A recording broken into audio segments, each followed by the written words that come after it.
სახელითა მამისათა და ძისათა და წმინდისა სულისათა ამენ. ერთი მონოზონის აღსარება, რომელიც მან წერილობით გადასცა თავის სულიერ მოძღვარს მისწერა. და ჩვენამდე პატერიკებში ანუ წმინდა მამათა ცხოვრებაში დაცული ეს გასაოცარი აღსარება მოიტანა წმინდა მღვდელმთავარმა ეგნატემ. ვინც ამ აღსარებას აიკითხავს, მოისმენს, დაინახავს ასევე თავის თავში, საკუთარ თავში არსებულ ყოველივე იმ ცოდვას, რაზედაც საუბრობს ეს შეიძლება ასე ვთქვათ, ღრმა მოწმუნე, გულწრფელი, სინამდვილით აღსავსე ადამიანი. ჯერ მოусმინოთ ამ აღსარებას და შემდეგ შევადაროთ ჩვენს აღსარებას, ჩვენს სინდისის სახელს. რამდენად ახლობელია იგი ჩვენთვისაც. ალბათ ყველა ჩვენთაგანი საკუთარ თავსაც დავინახავთ. როცა საკუთარ თავს ყურადღებით მივაპყარი მზერა და ჩემს შინაგან მდგომარეობას დაუკვირდი, გამოცდილებით დავრწმუნდი, რომ ღმერთი არ მიყვარს, მოყვასის სიყვარული არ მაქვს, არაფერი რელიგიური არ მწამს, ამპარტავნებითა და ავხოლწობით ვარ სავსე. საკუთარი გრძნობებისა და საქციელის ზედმიწევნით გამოძიების შედეგად ყოველივე ამას მე მართლაც პოულობ ჩემში. კერძოდ, ღმერთი არ მიყვარს. ღმერთი რომ მიყვარდეს, მაშინ მასზე განუწყვეტელი ფიქრი გულს გამიხარებდა, სიხარულით დამატკბობდა. ღმერთზე ყოველი გაფიქრება. მე კი პირიქით, გაცილებით, ხშირად და გაცილებით მეტი სიხარულით ყოველდღიურ საზრუნავზე ვფიქრობ. ღმერთზე ფიქრი კი ჩემთვის ძნელია და მოსაწყენი. მე რომ იგი მიყვარდეს, მასთან ლოცვით საუბარი მასაზრდუებდა, სიამეს მომგვრიდა და მასთან განუწყვეტელი კავშირისაკენ მიმიზიდავდა. მაგრამ პირიქით, მე არა მარტო ვერ ვტკბები ლოცვით, არამედ ლოცვის დროს შრომაც მიხდება. ვებრძვი უხალისობას, სიზარმაცე მადუნებს, მზად ვარ სიხარულით გავაკეთო უმნიშვნელო რამეც კი, ოღონდ რამენაირად შევამოკლო ან შევწყვიტო ლოცვა. არაფრის მომცემ საქმეში დრო შეუმჩნევლად გამივლის, მაგრამ როცა ღმერთისათვის ვიღწვი და მის წინაშე წავსდგები ხოლმე, ყოველი საათი წელიწადად მეჩვენება. როცა ვინმე უყვართ, მთელი დღე განუწყვეტლივ მასზე ფიქრობენ, მას წარმოიდგენენ, მასზე ზრუნავენ. ნებისმიერი საქმის კეთების დროს გონებით საყვარელ მეგობარს დასტრიალებენ. მე კი მთელი დღის განმავლობაში ერთ საათსაც ძლივს პოულობ, რომ ღმერთზე ღრმა ფიქრში ჩავიძირო და მისი სიყვარულით ავემთო. ხოლო დარჩენილ 23 საათს თავგამოდებით ვწირავ მსხვერპლს ჩემს ვნებიან კერპებს. ამო სულისათვის მდაბალ საგნებზე საუბრის დროს მხნედ ვარ და კმაყოფილებას განვიცდი, მაგრამ როცა ღმერთზეა მსჯელობა, სიცივე, მოწყენილობა და სიზარმაცე მიჰყავს. თუ ღვთაებრივ საგნებზე ლაპარაკში უნებურად ჩამითრევენ, სასწრაფოდ ვცდილობ ჩემი ვნებების მაამებელ საუბარზე გადასვლას.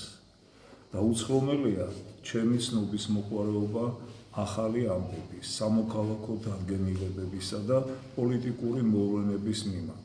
ხარბად ვესწრაფვი, დავიკმაყოფილო ცნობის მოყვარეობა საერო მეცნიერებებში, მხატვრობაში, მიღწევებში, ხოლო საღვთო სჯულის მოძღვრება, ღმერთსა და რელიგიაზე ცოდნა ჩემზე შთაბეჭდილებას არ ახდენს. ჩემს სულს არ ასაზრდოებს და ყველაფერი ეს არათუ ქრისტიანისათვის არა არსებით საქმიანობად, არამედ უცხო მეორე ხარისხოვან საკითხადაც კი მიჩავს. რითაც მხოლოდ თავისუფალ დროს მოცალაობისას უნდა დავყავდე. მოკლედ რომ ვთქვათ, თუ ღმერთის სიყვარული მისი ცნებების აღსრულებით შეიცნობა, როგორც უფალი იესო ქრისტე ამბობს, რომელსა აქონდეს მცნებანი ჩემნი და დაიმარხნეს იგინი, იგი არს, რომელსა უყვარდე მე. ხოლო მე მის მცნებებს არა მარტო არ ვასრულებ, არამედ ოდნავ ვზრუნავ მასზე. მაშინ სრული ჭეშმარიტება იქნება, თუ დავასკვნით, რომ მე ღმერთი არ მიყვარს. ამავეს ადასტურებს ბასილი დიდიც, როცა ამბობს, ადამიანს ღმერთი და ქრისტე რომ არ უყვარს, ამას მცნებების შეუსრულებლობით ამტკიცებსო. არ მაქვს მოყვასის სიყვარული, რადგან მოყვასის საკეთილდღეო არათუ სულის დადება არ შემიძლია, როგორც სახარება ასწავლის, არამედ ჩემს ღირსებას, კეთილდღეობასა და სიმყუდროვესაც კი ვერ ვწირავ მოყვასის საკეთილდღეო. მე რომ იგი სახარებისეული ცნებების თანახმად საკუთარი თავივით მიყვარდეს, მაშინ მისი უბედურება შემძრავდა, ხოლო მისი კეთილდღეობა აღმაფრთოვანებდა. მაგრამ პირიქით ვიქცევ, მოყვასის უბედურების ამბებს ცნობის მოყვარეობით ვისმენ და არ განვიცდი. გულგრილი ვარ და რაც ყველაზე დიდი დანაშაულია, რაღაცნაირ სიამოვნებასაც კი მიგურის. მოყვასის სულ საქციელს სიყვარულით კი არ ვფარავ, არამედ განვიკითხავ და ვახმაურებ. მისი კეთილდღეობა, პატივი და ბედნიერება საკუთარივით კი არ მახარებს, არამედ როგორც უცხოსი ჩემში არანაირ სიხარულს არ იწვევს და პირიქით თითქოს ოდნავ შურსა და სიძულვილსაც კი აღმიწავს. არაფერი რელიგიური არ მწავს, არც უკვდავება, არც სახარება. მე რომ ძლიერ მჯეროდეს და უეჭველად მწამდეს სიკვდილის შემდგომი მარადიული ცხოვრება და მიწიერი საქმეებისათვის მისაღებლის არსებობა, განუწყვეტლივ ამაზე ვიფიქრებდი. თავად უკვდავებაზე ფიქრიც კი შემზარავდა და მდგომურივით გავატარებდი ამ ცხოვრებას, რომელიც თავის სამშობლოში დასაბრუნებლად ემზადება. მე კი პირიქით მარადისობაზე არ ვფიქრობდა ამ ქვეყნიური ცხოვრების დასასრული ჩემი არსებობის საზღვრად მიმაჩნია. ჩემში დაბუდებულია ფარული აზრი, ვინ იცის რა იქნება სიკვდილის შემდეგ.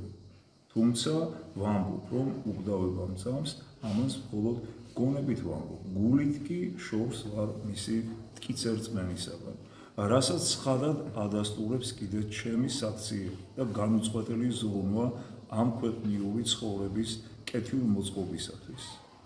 ჩემს გულს რწმენით რომ ჰქონდეს შეწყნარებული წმინდა სახარება, როგორც ღვთის სიტყვა, გამუდმებით მას მიმართავ, მას შევისწავლიდი, მისით დავტკბებოდი და მზერასაც კი დიდი მოწიწებით მივაპყრობდი მას. აღმაფრთოვანებდა მასში დაფარული სიბრძნე, მადლი და სიყვარული. დღედაღამ დავტკბებოდი საღვთო სჯულის სწავლებებით, მისით ვისაზრდოებდი, როგორც ყოველდღიური საკვებით და გულით ვეცდებოდი მისი კანონების აღსრულებას. ვერაფერი მიწიერი ვერ განმაშორებდა მას. არადა პირიქით, როცა იშვიათად ვკითხულობ ან ვისმენ ღმერთის სიტყვას, ამასაც ან აუცილებლობის, ან ცნობის მოყვარეობის გამო ვაკეთებ. თანაც ამ დროს დიდ გულისხმობს კი არ ვიჩენ, არამედ სიცივესა და უინტერესობას ბრძნო. თითქოს ჩვეულებრივ რამეს ვკითხულობდე, სრულიად უნაყოფად ვანებებ თავს და სიამოვნებით მზად ვარ საერო საკითხავით შევცვალო იგი, რაშიც უფრო მეტ კმაყოფილებასა და უფრო მეტ საინტერესო რამეს ვყოლობ. ამპარტავნებითა და პატივმოყვარეობით სავსე ვარ. ამას მოწმობს ჩემი ნებისმიერი საქციელი. თუ ჩემში რაიმე სიკეთესო ხედავ, მისი გამომზეურება მსურს, ან მის გამო სხვებთან ვქედმაღლობ, ან შინაგანად ვტკბები საკუთარი თავი, თუმცა გარეგნულად სიმდაბლეს ვიჩენ. ყოველივეს ჩემს ძალებს მივაწევ და სხვებზე აღმატებულად უკიდურეს შემთხვევაში არანაკლებად მივიჩნევ თავს. თუ ჩემში რაიმე მაგს შემნიშნავ, მისთვის საპატიო მიზეზს ვყოლობ და აუცილებლობის ან უდანაშაულობის ნიღბით ვფარავ. მათზე ბრაზობ, ვინც პატივს არ მცემს და მიმაჩნია, რომ ხალხის შეფასება არ იციან. პატივმოყვარეობ ნიჭით საქმეში წაუმატებლობა შეურაცხმყოფლად მიმაჩნია, ვდორοτვინავ და ჩემი მტრების უბედურება მახარებს. თუ რაიმე სიკეთისაკენ მივივლი ამ დროს, ჩემი მიზანია ან ქება, ან სულიერი ანგარება, ან საერო ნუგეში. ერთი სიტყვით, საკუთარი თავისაგან გამუდმებით ვქმნი კერპს, რომელსაც განუწყვეტლივ ვემსახურები და ყველაფერში ხორციელ ტკბობასა და ჩემი ალხორცივ ნებებისა და ალხორცობისათვის საზრდოს ვეციებ. ყოველივე ზემო ჩამოთვლილიდან გამომდინარე, ჩემს თავს ამა, რუშ, ურწყმო, ღვთის არმოყვარე და მოყვასის მოძულე ადამიანად მივიჩნევ. შეიძლება არსებობდეს ამაზე უფრო მეტად ცოდვილი მდგომარეობა? ჩემზე უკეთეს მდგომარეობაში არიან რნელეთის სულები, თუმცა მათ ღმერთი არ უყვართ, ადამიანი ზურდ, ამპარტავნებით ცხოვრობენ და საზრდოობენ, ყოველ შემთხვევაში სწამთ მაინც და სარწმუნოებით წერწია. მე კი განა არსებობს იმაზე საშინელი ხვედრი მე რომ მომელის. სხვა რის გამო შეიძლება უფრო მკაცრი და უკიდურესი განაჩენის გამოტანა სამშობლოზე, თუ არა ამგვარი უყურადღებობისა და უგუნური ცხოვრებისათვის, რასაც მე ჩემში ვაცნობიერებ. ალბათ ბევრმა ამოვიცანით ჩვენი თავი ამ აღსარებაში და მითმა შეგვაძლევინოს, რომ დავინახოთ ეს ასეთი სიღრმისეული ანალიზით ჩვენი ცოდვების სიმძიმე და ღმერთს აღსარებაში გაბედულად მივართვათ იგი. დიდი სინანური საკუთარი ჩადენილი ცოდვების გამო, საკუთარი აზრების გამო, საკუთარი სიტყვების გამო, რომელიც ჩვენ ყოველდღიურად ალბათ გვითქვამს, გავიაზრებია თუ მოგვიმოვნებებია. მერთმა დაგუწოთ და